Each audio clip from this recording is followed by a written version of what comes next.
देखो chapter 9 exercise 9.1 some application of trigonometry. और कौन सा क्वेश्चन करेंगे? Question number 10। देखो क्वेश्चन नंबर 10 क्या दिया हुआ है? Two poles of equal heights are standing opposite each other on either side of the road which is 80 metre wide. ये कह रहा है कि एक 80 मीटर चौड़ी सड़क है, उसकी दोनों तरफ दो खंबे खड़े हैं जिनकी लंबाई क्या है, यानी जिनकी हाइट क्या है, इक्वल दे रखी इसने। From A point between them on the road, road के एक किसी भी एक पॉइंट से एंगल ऑफ एलिवेशन कितना दे रखा है? The angle of elevation of the top of the poles are 60 degree and 30 degree respectively. Then find the height of the poles and the distance of the point from the poles. तो क्या कह रहा है ये poles की height क्या होगी और जो बिंदु माना था बीच में, जो पॉइंट माना था, उससे पोल्स तक यानी पोल तक डिस्टेंस कितनी होगी। तो देखो इसकी हिंदी में क्या दे रखा है? एक 80 मीटर चौड़ी सड़क के दोनों ओर आमने सामने समान लंबाई वाले दो खंभे लगे हुए हैं। इन दोनों खंभों के बीच सड़क के एक बिंदु से खंभों के शिखर के उन्नयन कोण क्रमशः 60 डिग्री और 30 डिग्री हैं। तो खंभों की ऊंचाई और खंभों से बिंदु की दूरी ज्ञात कीजिए। देखो इसको करते हैं, सबसे पहले इसका डायग्राम बनाते हैं कि एक मान लिया कि 80 मीटर चौड़ी सड़क दे रखी है यहाँ पर।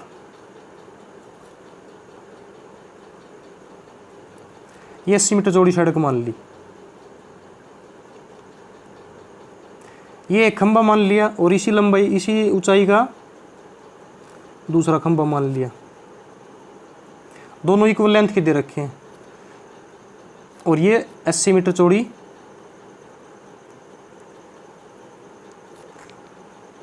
सड़क दे दी।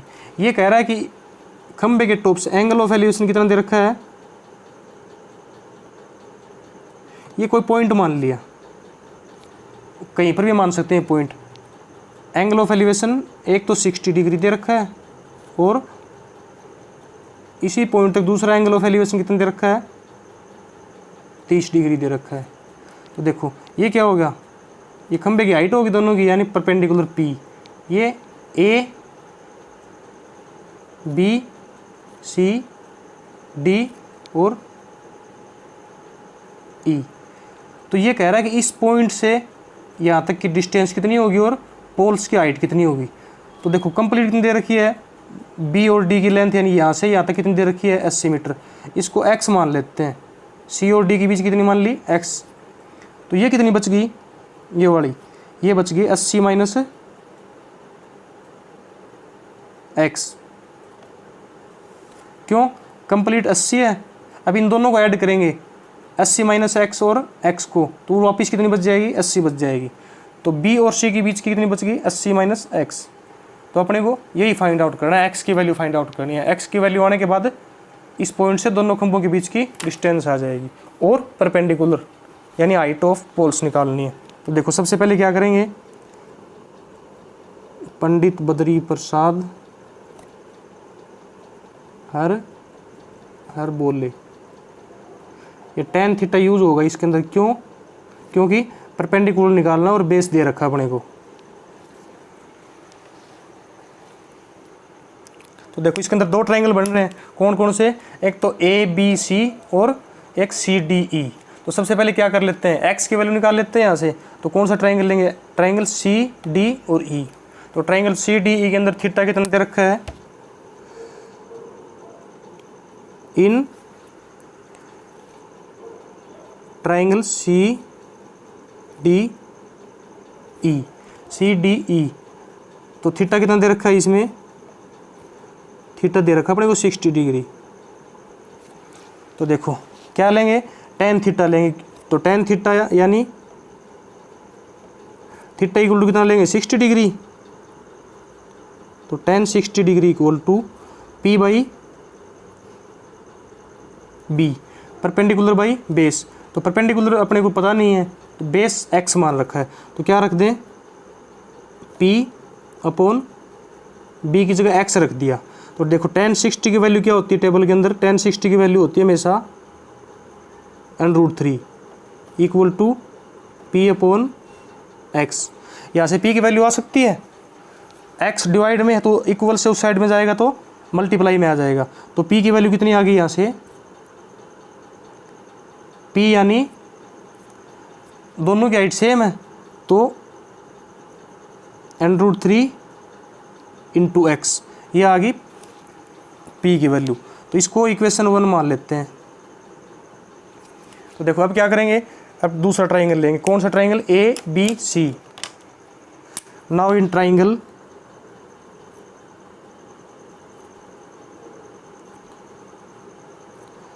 ABC, A, B और C, थीटा कितना दे रखा है ABC में? थीटा दे रखा अपने को 30 डिग्री। तो देखो क्या यूज़ करेंगे, परपेंडिकुलर निकालना अपने को, और यहाँ पर निकाल भी लिया परपेंडिकुलर, और बेस 80 माइनस एक्स बचा हुआ है, तो क्या यूज़ करेंगे? Tan theta. Tan theta, theta कितना लेंगे? 30 डिग्री, तो थीटा की जगह 30 डिग्री पुट कर दिया।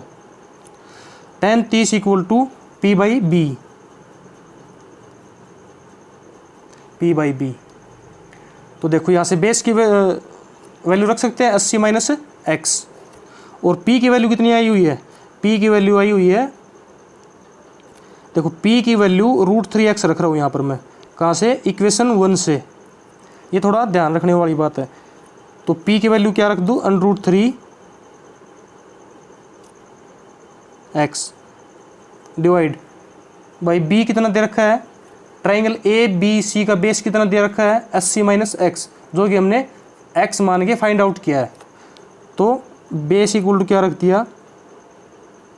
80 माइनस एक्स। इसको एक बार दोबारा बता रहा हूँ, देखो P बाई बी, तो परपेंडिकुलर इक्वेशन फर्स्ट से क्या निकला अपना? √3x। तो P की जगह क्या रख दिया? √3 इंटू एक्स, और बेस कितना बचा था, यानी कंप्लीट कितनी दे रखी थी? 80। तो C और D को मैंने मान लिया x, तो B और C कितनी बच गई? 80 के अंदर से x को माइनस कर दो, तो 80 माइनस एक्स बच गया। तो बेस कितना आ गया? 80 माइनस एक्स। यहाँ से tan 30 की वैल्यू रख देते हैं। तो tan 30 की वैल्यू क्या होती है टेबल के अंदर? 1/√3 equal to √3x divide by 80 minus x.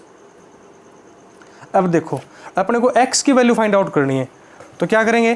Cross multiply कर देते हैं, यानी इसको इस साइड में ले आते हैं और इसको इस साइड में ले जाते हैं।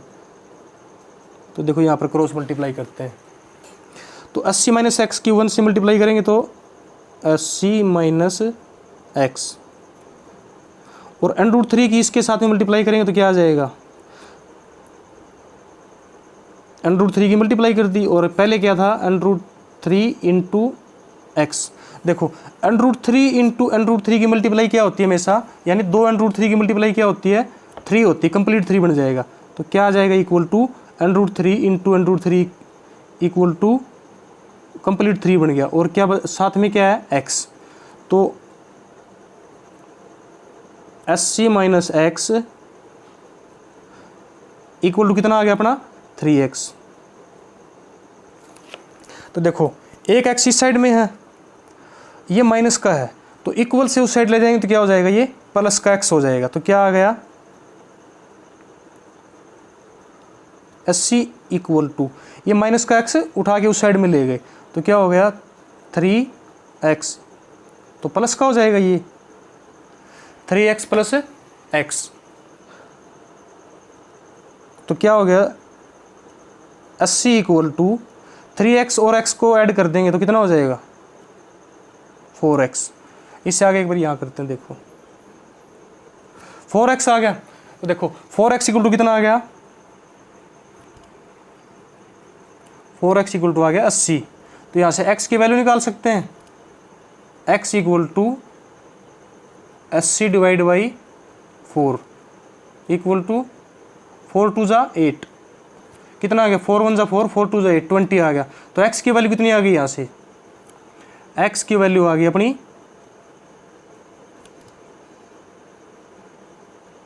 20।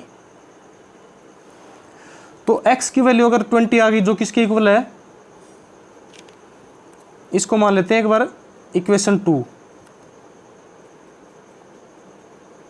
इक्वेशन 1 ये हो गई थी और इक्वेशन 2 ये हो गई। तो देखो इससे आगे क्या करना है अपने को? उस पॉइंट से लेंथ फाइंड आउट करनी है। तो सी डी इक्वल टू कितना आ जाएगा,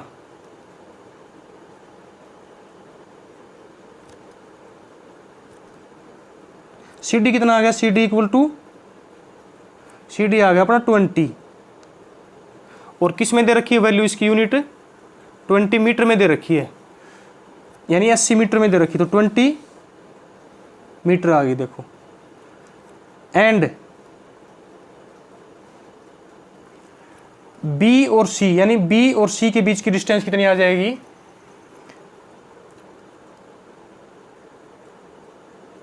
बी सी इक्वल टू आ जाएगी 80 माइनस 20। क्यों, क्योंकि x की जगह मैंने क्या रख दिया, 20 रख दिया, तो बी सी इक्वल टू कितना आ गया, 80 में से 20 गए कितने बच गए, 60, तो इसकी आ गई 60 मीटर। तो और क्या पूछ रखा था अपने को, हाइट ऑफ द पोल, तो हाइट ऑफ द पोल क्या हो जाएगा, P दे रखा है, तो यहाँ से क्या करेंगे, देखो इक्वेशन 1 के अंदर P इक्वल टू √3x दे रखा है, तो इक्वेशन 2 की वैल्यू इक्वेशन 1 में रख देंगे, put the value of x from equation 2 in equation 1, we get, क्या प्राप्त करते हैं हम, P इक्वल टू n√3 पहले से था और x साथ में क्या दे रखा है, x, तो x की वैल्यू कितनी आई है, इंटू 20, तो कितनी आ गई 20√3 मीटर, तो P इक्वल टू कितना आ गया, जो कि each poles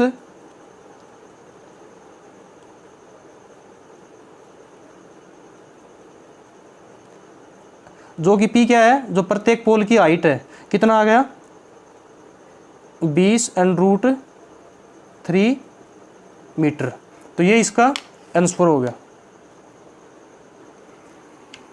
question number 11 next video में करेंगे।